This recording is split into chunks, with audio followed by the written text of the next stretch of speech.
Salut les amis, c'est parti pour un nouveau Duel Time. Aujourd'hui, on va vraiment s'éclater avec la montre chronographe, probablement la plus connue, la plus mythique de toutes, mais on n'en est pas complètement sûr. La célèbre Rolex Daytona, dans sa version 116-520, donc pas le modèle actuel, mais le modèle précédent, et dans sa version cadran APH, très prisé des collectionneurs. Mais c'est surtout Mathieu qui va nous raconter son histoire avec cette montre, et on va voir de quel bois il se chauffe. C'est parti pour un nouveau Duel Time.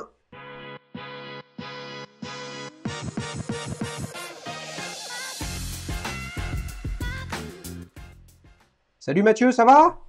Salut, ça va et toi? Ouais, t'as vu cette intro et la pression que je te mets?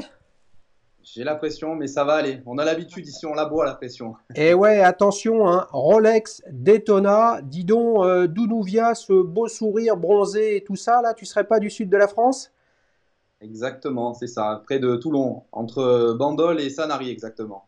Eh ben Voilà. écoute, c'est cool, et tu vas nous envoyer du soleil, je pense, des éclats même. Alors, raconte-nous un petit peu cette Rolex Daytona, quand tu l'as achetée, pourquoi, on veut connaître toute l'histoire. Donc c'est tout récent. Écoute, bon là je l'ai au poignet, mais je te la montrerai peut-être tout à l'heure. Ça s'est fait sur un coup de tête. Voilà, vraiment un coup de tête. Bon, on va dire que c'est des montres qui sont pour moi qui faisaient partie de mes rêves. Ouais, J'étais parti chez un bijoutier, pas chez un AD, chez un bijoutier assez connu dans le secteur. Il m'a appelé, il m'a dit voilà, j'ai reçu une montre, viens la voir. C'était pas celle-ci, mais quand j'ai vu celle-ci à côté, voilà, j'ai craqué et on a discuté un petit peu et puis on a fait affaire. Voilà, tout simplement. quand tu dis c'est récent, ça date de quand? Je l'ai depuis 15 jours, à peu près. Ah, mais Voilà, c'est la montre du déconfinement. c'est ça, exactement. Voilà, c'est Alors, ça. petit aparté, avant que tu nous expliques pourquoi tu l'as choisie, celle que tu allais voir, c'était quoi? Une GMT Master 2, lunettes noires Ouais, et avec la petite aiguille, l'aiguille verte, voilà, pour les d'accord. connaisseurs Mais et l'inscription en vert aussi, voilà, dessus. d'accord, mais il t'a appelé pour cette GMT Master 2 parce que c'était ce que tu lui avais demandé ou il savait que tu cherchais un modèle professionnel Rolex? Non, non, non, je lui avais déjà pris deux montres chez lui, donc c'est toujours un bijoutier, hein, indépendant, qui fait pas forcément, et d'ailleurs je ne l'ai pas acheté neuve, mais ça on en reparlera. Je lui avais déjà pris deux montres, et puis il se trouve qu'il savait que j'étais à la recherche d'une GMT, mais quand j'ai vu la Dato à côté, voilà, mon cœur a plutôt parti sur celle-ci, T'as tout simplement. sombré, quoi. T'as sombré. C'est ça, Ok, exactement. donc tu l'as acheté il y a une quinzaine de jours. C'est Ok, ça. qu'est-ce qui a fait que voilà, t'allais voir une autre montre, t'as vu celle-là et t'as shifté, hein. C'est quoi? C'est parce que elle est plus exclusive, elle est plus rare, elle est quoi? Tu l'as trouvée plus belle? C'est quoi le topo? C'est un petit peu de tout réuni. On va dire que oui, je savais forcément, sans m'intéresser spécialement à ce modèle-là, que c'était plus exclusif et plus difficile, encore plus que les autres pour avoir une Daytona. On en voit moins souvent qu'une GMT, lunette céramique, qui peut, on va dire pour un néophyte, ça peut s'apparenter plus à une Submariner, par exemple. Oui, Donc, plusieurs modèles de Rolex, voilà. Donc, il faut savoir que, comme c'est un bijoutier, il travaille avec l'Europe entière. Donc, il a des montres qu'il rachète à des particuliers et qu'il revend. C'est son métier. d'accord. Quand on a ça sous les yeux et que la Daytona est au fond de son esprit quand même en se disant un jour, pourquoi pas, ben, le jour, il s'est avéré qu'il était là. Donc t'étais Et dans la merde? ouais, et puis c'était mon anniversaire quelques jours plus tard, donc je me suis dit, allez, on y va, bingo. Voilà, tout Quel âge simplement. tu as, Mathieu? Et j'ai fêté mes 36 ans. Tu as fêté tes 36 ans. Bah, tu te rends compte que maintenant, il va falloir que tu te trouves une montre pour tes 40 ans, hein. T'es mal barré quand même, hein, parce que ça arrive vite, hein. Ouais, c'est ça, exactement. Alors, C'est ça. mais donc ce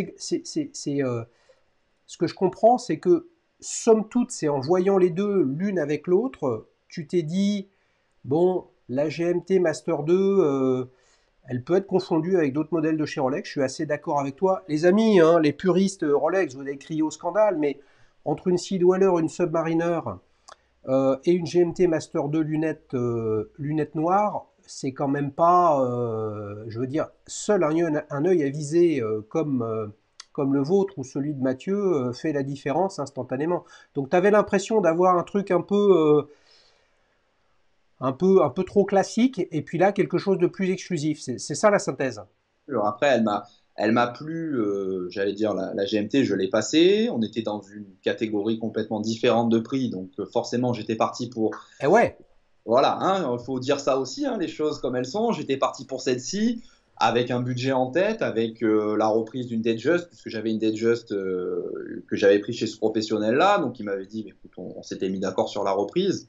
Donc là, c'était plus une reprise qu'il fallait qu'il fasse, c'était vraiment, voilà, c'était complètement autre chose. Mais effectivement, les deux passaient au poignet, voilà, la différence était là, était vraiment flagrante en dehors de ce que peut représenter la Daytona. Voilà, j'ai vraiment flashé, j'ai flashé dessus, voilà. d'accord. Sauf si c'est indiscret, tu l'as acheté combien? Je l'ai payé 18 000 euros. Ouais, 18 000. Ok. Ça. Ouais. Sachant Et, que, sachant que, alors après, je ne m'y étais jamais vraiment intéressé, hein, vraiment, hein, je suis loin d'être spécialiste ni Rolex ni sur ce modèle-là, mais je m'y intéresse quand même un petit peu, sachant qu'elle a une particularité que m'a expliqué ce vendeur-là, dit donc APH, on le verra après, mais on est dans des bons prix, a priori, sur ces ouais, modèles-là, dans ouais, l'état, ouais. en Ouais, française. bien sûr, bien Voilà. sûr. Les amis, vous nous direz ce que vous en pensez en commentaire. Bien sûr, je prépare un petit peu quand même la discussion qu'on a avec Mathieu. Et c'est vrai que ouais, 18 000, il y en a pas mal à plus de 20 000 hein, quand même. Et donc pour le coup, le APH, c'est les lettres A, P et H de cosmographe. Il y a un petit décalage dans la typo, un espace qui est plus important entre le R et le A, qui fait qu'on appelle ça APH. C'est ça. Ça t'émeut, ça, ou tu t'en fous complètement? Non, non, non, je le savais pas, hein. Honnêtement, j'ai été franc avec lui. Il m'en a parlé parce qu'il m'a. On s'est vu en deux fois en fait, hein. On s'est vu une première fois pour parler de ma reprise et normalement que je parte avec la GMT. Et puis bon, je lui ai dit laisse-moi quand même 24 heures de réflexion, que je rentre à la maison annoncer que finalement on va vendre des enfants pour prendre la Daytona. Et une fois que je suis revenu, il m'a dit mais tu sais, je venais de la recevoir, hein, la Dayto. J'ai un ami qui m'a dit attention, c'est une APH. Donc, bah, donc il est parvenu sur son engagement de prix, mais c'est lui qui a mis le point là-dessus en me disant qu'il y avait des connaisseurs qui cherchaient ce genre de cadran, voilà, c'est une spécificité, mais moi, non, non, c'était pas ça qui m'a attiré. Ouais. Si tu sais que c'est un des marqueurs sur la chaîne, j'aime bien quand les invités essayent de qualifier avec peu de mots leur montre. Si tu as un adjectif à lui donner à cette déto, c'est quoi? Alors, pour faire un jeu de mots, mais pour quand même utiliser un mot concret de la langue française, je dirais qu'elle est détonnante. Elle est détonnante, c'est bon. Tu sais qu'il y a de Détonnante, plus en plus de jeux de mots de ce type très très sympa. Moi voilà. j'aime beaucoup. Elle est détonnante, c'est très Très sympa. bien, voilà, c'est ça. S'il y a un petit détail, le petit détail que tu préfères, c'est quoi? Ben, j'ai jamais eu de montre avec des chronos, donc clairement pour moi les chronos comme ça qui ressortent bien, encore mieux je trouve pour moi, hein, pour ma part sur le cadran noir que sur le cadran blanc. Voilà, on les voit vraiment ressortir. Voilà, pour moi le détail c'est D'accord, clairement de voir ces d'accord, trois chronos. d'accord. Bon, évidemment, là je vais faire de la, comment dire, je vais faire de la théorie, etc. Mais tu l'aurais pris en cadran blanc? Je ne sais pas. J'ai déjà eu une montre d'ailleurs de chez Rolex. La première montre de chez Rolex, c'était une Datejust aussi. J'en ai eu deux en cadran blanc, mais avec des chiffres romains. Donc je sais que tu affectionnes ça particulièrement, les chiffres romains. Donc cadran blanc, chiffres romains, c'est très exotique. Donc voilà, ça, je ne l'ai pas gardé très longtemps et je ne sais pas si je serais parti sur le cadran blanc. Honnêtement, Ouais. celle-ci était restée quand même dans mon premier choix. Tu sais, en parlant de chiffres romains, il y a bientôt un duel time avec un invité qui est de Aix-en-Provence, donc quand même pas à des années-lumière d'où tu es, hein, Pas très loin. près de Toulon, qui est justement qui présente une Datejust Wimbledon et qui a comme caractéristique d'avoir les chiffres romains. Tu C'est vois? ça. Donc, Ouais. même si c'est pas ma cam, tout le monde, bien évidemment, vous le savez, les amis, vous avez tous le droit de venir raconter votre histoire de montre. Et je sais pas si tu te souviens, mais j'avais raconté dans l'épisode où j'étais l'invité de Petite Montre entre amis, le fait que j'ai eu l'occasion d'acheter ce modèle-là, vraiment une 116-520. Alors, était-elle à PH, je ne me souviens plus, à l'aéroport à Paris, à Roissy. Mhm. Mais elle était en cadran blanc. Voilà. Et D'accord. cadran blanc, ça me disait rien du tout. Et puis d'ailleurs, ma femme me dit, mais cette déto, attends, c'est une montre dont tu rêves? Non. Je dis, bah, Mhm. qu'est-ce que tu t'emmerdes alors? Donc, moralité, je ne l'ai pas acheté. Mais pourquoi je t'en reparle? Parce que Elle était à 9000 balles. Ben oui, Et ouais, et donc forcément, c'est la dure vie du marché. Mais d'un autre côté, ça montre que tu as, d'un point de vue patrimonial, fait, je pense, une très très bonne opération. Mais d'un autre côté, tu ne l'as pas fait pour le patrimoine, tu l'as fait parce que tu avais envie de te faire plaisir. c'est ça, c'est ça. Et puis on verra si je la garde assez longtemps pour faire une opération patrimoniale, justement. Ouais, Ça, ouais, bien voilà. sûr, C'est bien sûr. plutôt du style à changer que d'en garder une pendant des années. Pour l'instant, en tout Ouais, cas. Pour ouais. l'instant. Alors ce modèle-là a comme caractéristique d'avoir un bracelet Oyster polymiroir à l'intérieur et puis satiné à l'extérieur et une lunette intégralement polymiroir. Donc depuis que tu la portes, ça fait peu de temps, hein, ça fait une quinzaine de Ouais. jours. Je pense que tu t'es pas encore pris la tête avec les micro-rayures sur le polymiroir, mais c'est quelque chose ou sur lequel tu es vigilant, ou tu vois, quel type de porteur de montre tu es. C'est-à-dire une montre, tu la portes, bah écoute, Ouais. c'est sa vie d'être en contact avec des choses, et voilà, ou tu es plutôt le maniaco-protecteur, c'est-à-dire que tu la sors pas souvent. Alors, non, je n'en suis pas là. Effectivement, je suis un peu entre les deux. Déjà, cette montre-là, elle n'est pas neuve, puisque je l'ai achetée donc, chez un revendeur, elle était d'occasion. C'est quelqu'un qui l'avait, qui l'a très peu portée, donc qui ne l'a jamais fait polir, voilà, donc elle est en très très bon état, mais effectivement, voilà, hein, à l'intérieur ici, forcément, comme toutes les Rolex avec ce type de bracelet-là, elle est soumise très fortement aux micro-rayures. Donc non, ça ne me dérange pas. J'évite de la porter si je vais à la plage. En tout cas, ça dépend où je vais.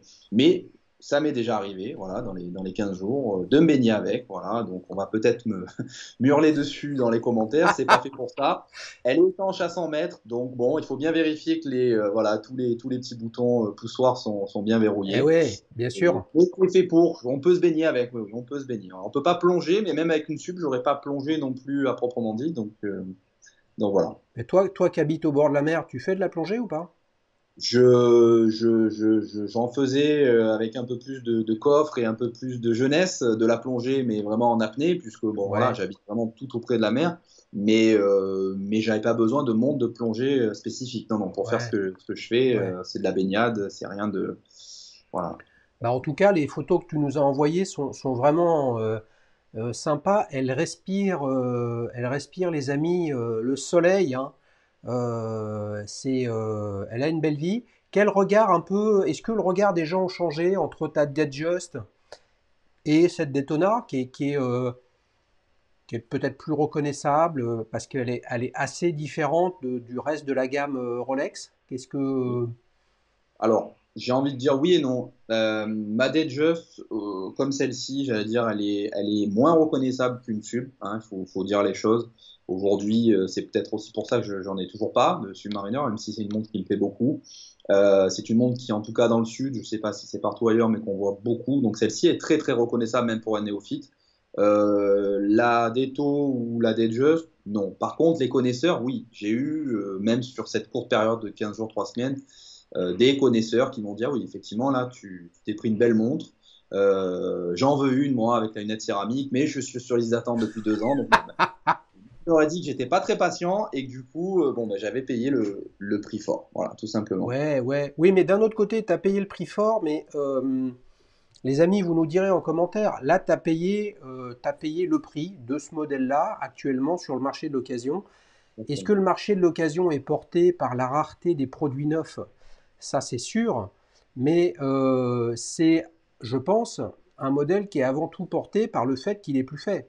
C'est-à-dire que c'est pas seulement une montre d'occasion, c'est une montre qui va bientôt tranquillement, hein, même si c'est une référence à 6 chiffres, qui va rentrer dans le vintage à un moment ou un autre parce elle est plus vendue. Ce qui est différent d'une montre d'occasion qui est encore vendue neuve, et encore plus différent d'une montre neuve qui est vendue sur le marché gris et là à des tarifs complètement déraisonnables. D'ailleurs, est-ce que tu as regardé, moi je ne l'ai pas fait, donc dis-nous Mathieu ou alors les amis en commentaire, combien coûte une 116 500 qui est d'ailleurs passée sur la chaîne, hein, souvenez-vous avec Frédéric dans Petite Montre entre amis, combien ça coûte aujourd'hui une 116 500 chez Rolex, il y a le prix public certes, mais le prix marché, on va dire sur le marché gris, tu as une idée de ça? Lunettes céramiques, donc c'est ça, hein, que ça soit Ouais, cadre blanc ouais. ou non. Non. Alors, sur la lunette céramique, pour la petite histoire, si je dis pas de bêtises, c'est plutôt le cadran blanc qui est plébiscité, qui Oui, ressort beaucoup plus avec la céramique, alors que sur mon modèle à moi, le cadran noir est plus recherché, donc il est un oui, peu plus côté. oui. Je crois qu'on est entre 22 000 pour le cadran noir et au-delà de 24 000 pour le cadran blanc, quand même. Bah ouais, ouais, ouais, mais je crois que j'en suis même sûr, hein, le cadran blanc, il y a les compteurs secondaires qui sont cerclés de noir et qui, en soi, bon, on peut peut-être pinailler un petit peu, mais rappelle somme toute les cadrans Panda, c'est-à-dire blanc avec les sous-cadrans noirs. Et effectivement, on y voit, certains y voient une filiation sur le sujet. Bon. Est-ce que je reviens pour conclure sur ton cadran APH? Tu découvres ça, mais Rolex, c'est quand même le royaume des surnoms, des spécificités, des attributs et des caractéristiques sur parfois des petites séries. Ça te donne envie de creuser un peu cet univers fait de fantasmes, de réalité, de coûts marketing, de noms de collectionneurs. Parce que là, on peut on peut en parler des heures, hein, de tous les patronymes et surnoms qui existent chez Rolex. Ça te donne envie ou tu t'en fous un peu, toi, tu es plus sur un modèle qui te plaît? Moi, je suis plus sur un modèle qui me plaît. Après, bien sûr, je me suis renseigné depuis sur l'histoire, même si je la connaissais de loin. J'ai lu beaucoup d'articles sur la Daytona, sur l'histoire, sur pourquoi il y a des modèles encore plus chers que celle-ci, justement avec le mouvement Zénith, etc., où là, on atteint des sommes qui sont très, très, très élevées. Mais après, non, moi, j'ai pas, je suis encore une fois, je suis pas pro Rolex ou pro haute marque. Moi, il faut que la montre me plaise vraiment. Si je peux me l'acheter au moment où elle me plaît, voilà, c'est bingo. Sinon, non, non, j'ai pas de, je suis pas là vraiment à creuser ou les Bah, spécificités en particulier. c'est vraiment intéressant parce que tu vois, pour autant, c'est ta troisième Rolex. Oui. Voilà. Donc on peut être amoureux de la marque, on peut aimer leurs produits sans être un fan au sens de vouer une sorte de culte à tout ce qui sort de chez Rolex. C'est ça. Ok. Voilà. Sachant que j'ai d'autres montres à côté qui me permettent aussi de pas être trop fan de Rolex. Voilà. Bon, Ça me et permet c'est pas d'ouvrir un peu. grave, c'est quand même une maladie sympathique hein, d'être fan de Rolex. Hein. Je veux dire, quand on aime, on ne compte pas, les amis, vous le savez. Alors, on va d'abord remercier Mathieu pour cette première partie, puis on va passer à la seconde, parce que vous le savez, le principe de Duel Time, c'est d'avoir un invité qui nous raconte son histoire avec sa montre et qui nous explique pourquoi il l'aime. Et puis après, c'est de lui proposer quatre autres modèles de montres. J'ai fait une intro en disant, est-ce que la Daytona, c'est pas le chronographe ultime du marché? Eh bien écoutez, c'est ce qu'on va voir. Et vous, les amis, les abonnés, vous allez pouvoir voter pour la montre de votre choix. Parmi cinq montres, celle-ci présentée par Mathieu, donc cette Rolex Daytona 116-520, et quatre autres. Mathieu, quant à toi, tu ne peux pas voter pour ta montre. Ah, c'est pas juste. D'accord? Donc je vais te présenter quatre autres modèles et tu vas me dire lequel tu préfères et surtout essayer de nous faire avancer en partageant comment un possesseur de Rolex Daytona, comment il s'y prend pour décrypter un autre modèle entre ce qui lui plaît, ce qui lui plaît pas, est-ce que ça pourrait l'intéresser, sachant que juste à la fin de l'enregistrement, il faut que tu ailles prévenir ta femme que bientôt tu as 40 ans et qu'il faudra s'acheter une nouvelle montre. Alors, t'es prêt? Oui. C'est parti pour un autre chronographe mythique, le célèbre Zénith El Primero. Donc là, c'est une référence qui est en vente sur le site de Zénith en 40 mm. Voilà, avec des cadrans de plusieurs couleurs, un chronographe extrêmement prisé. Qu'est-ce que tu en penses? J'aime beaucoup. J'aime beaucoup. J'allais dire avant ce coup de folie là que j'ai pu faire, ça faisait partie des montres que j'aurais voulu ajouter alors à ma collection. Je ne suis pas forcément collectionneur, mais que j'aurais souhaité avoir. Voilà, donc j'aime beaucoup. J'aime beaucoup la marque, j'aime beaucoup ce qu'elle dégage et la montre que tu m'as proposée en particulier avec ses différentes couleurs. Voilà, ça j'apprécie beaucoup. Ça t'aime bien. Donc c'est le côté un petit peu funky et coloré là qui te plaît. Oui, oui, bizarrement, pas du tout le cas de la Rolex. Elle n'est pas très funky, elle n'est pas très colorée, mais ce modèle-là, donc de Zénith El Primero, pour le côté, pour le coup très mythique, m'intéresse beaucoup. Voilà. Ça, c'est un truc hein, vendre ta 116-520 pour acheter une 16-520 avec le calibre et le Primero dans ta Daytona. Hein. C'est ça, c'est ça. Bon, un Ok, peu plus tard. combien tu lui mets de 0 à 10 à celle-ci? Je dirais, elle me plaît beaucoup, je dirais 9 sur 10. 9 sur 10. Ah les amis, je crois qu'on est tombé sur quelqu'un qui donne des bonnes notes. Vous voyez, dans la bonne humeur. On est plutôt sur le Jean-Marc généreux, hein, de danse avec les stars, qui note généreusement. Alors, deuxième modèle, c'est parti. Là, tu as une Tag Heuer Monaco en 39 mm. Alors, 39 mm montre carrée, c'est une grosse montre. Hein. Qu'est-ce que tu en penses de celle-ci? Alors là, je serais moins généreux. J'aime moins. J'y ai porté une attention quand je me suis mis à m'intéresser aux montres, enfin plus particulièrement aux montres de marques de ce type-là. Mais j'en ai vu en vrai, donc en boutique. Je ne suis pas allé spécialement pour ça, mais j'en ai vu donc dans des multimarques. Et puis j'aime pas. Finalement, je j'aime pas. Tu l'as essayé? Alors, je voulais essayer, je l'avais en main. Je ne l'ai pas forcément passé au poignet, mais même en main, que ça soit en termes d'épaisseur, de forme de boîtier, même si je suis fan d'une autre marque qui a une forme de boîtier, on va dire quasiment similaire, en tout cas très marquée, donc Panerai, j'ai pas aimé celle-ci. Voilà. Même si c'est très mythique aussi et qu'il y a une histoire derrière, voilà. Donc je serais moins généreux sur la note. Donc, tu es plus sur le Chris Marquez, là. Hein. Donc, t'envoies Voilà. combien de 0 à 10?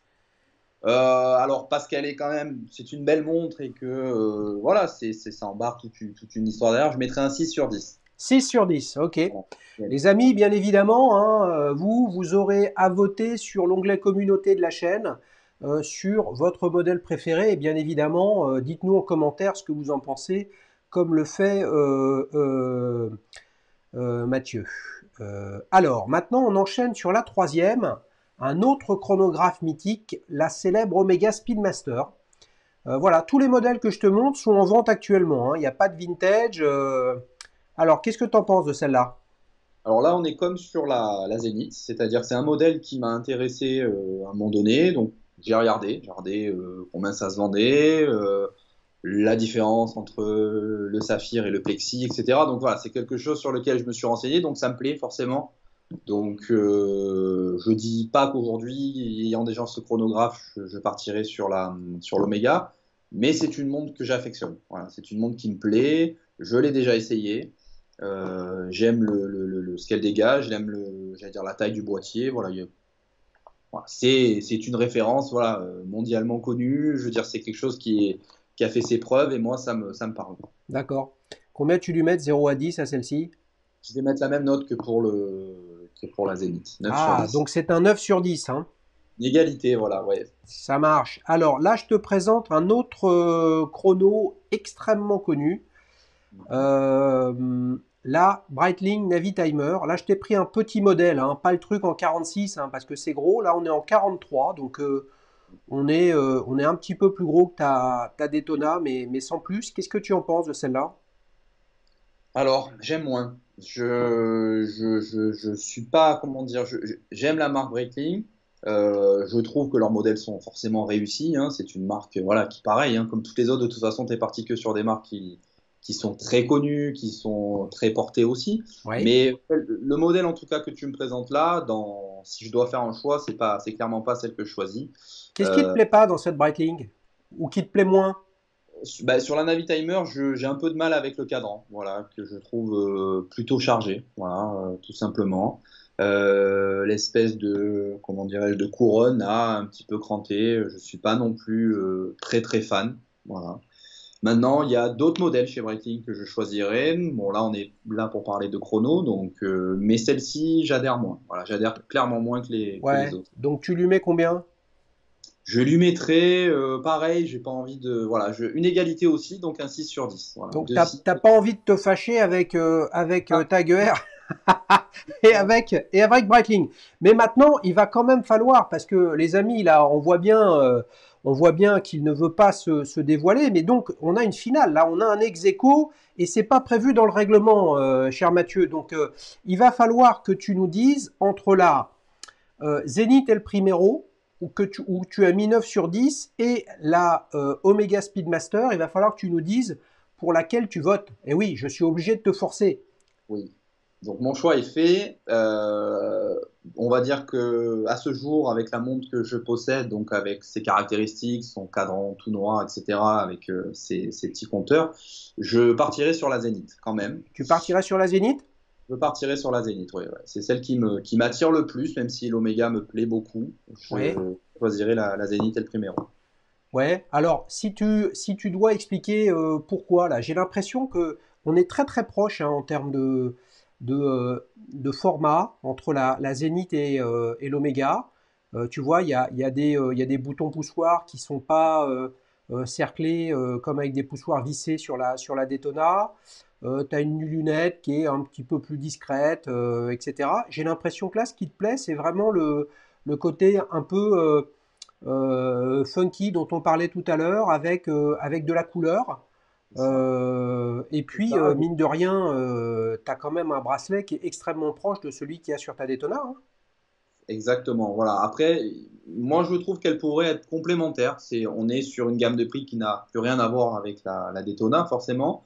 L'Omega non plus d'ailleurs, mais si je devais garder ma Rolex et prendre une autre montre aujourd'hui en chrono, je partirais sur la Zénith. Voilà. Ouais, sur cette Zénith.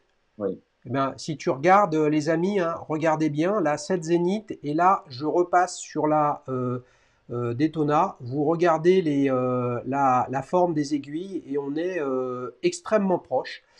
Est-ce à dire que, bien sûr que non, hein, c'est un souvenir de l'époque où Zénith fournissait le calibre et le Primero à Rolex pour ses Daytona. Bien évidemment, ce n'est pas le cas. Ce qui est intéressant quand même dans cette histoire entre Rolex et Zénith avec le calibre et le Primero, c'est que c'est pas simplement un emboîtage hein, du calibre. La fréquence a été baissée, la date a été enlevée. Il y a beaucoup de choses qui ont été modifiées dessus. Et là, on voit vraiment tout le travail que Rolex porte à la qualité hein, et à la durabilité de ces mouvements et baisser la fréquence d'un mouvement hein, de 36 000 de mémoire à 3 Hz et demi, hein, si je ne me trompe pas, 21 600 sur la Dato de l'époque, ça permettait de continuer à positionner Rolex sur les montres durables. C'est un petit peu ça aussi ce que tu achètes avec une Rolex, Mathieu. Bien sûr, oui, oui, oui. Il n'y a pas que ça, bien évidemment que quand on achète une Rolex, on achète, j'allais dire, une marque forcément, une image, hein, il faut quand même aussi se le dire. Mais c'est vrai que pour moi, quand même, la Zénith, elle a ce petit côté voilà, qui se démarque avec ses coloris. Alors, j'aurais peut-être pas choisi exactement le modèle que tu as présenté, mais je sais elle existe dans beaucoup de variantes. Ça marche. Écoutez, les amis, Mathieu, on va te remercier. Hein. On s'est régalé sur cet épisode. Vous avez vu, il est beau, il est bronzé. Et oui, il habite dans le sud de la France. Merci beaucoup. Si vous voulez participer, c'est aussi simple que ce qu'a fait Mathieu. Hein. Vous me passez un petit mail sur contact@dailyshoes.fr. Et puis, en fonction d'où vous habitez, de ce dont vous avez envie de parler, eh bien, on trouve ensemble et on choisit l'un des programmes de la chaîne, soit enregistré à Paris. Et vous comprenez que Paris-Toulon, c'est quand même pas aussi proche. Hein. On ne peut pas juste se dire, allez, on va enregistrer un petite montre entre amis. Qui sait, Mathieu, peut-être qu'un jour, je descendrai sur la Côte d'Azur pour vous voir et on fera un petite montre entre amis délocalisée.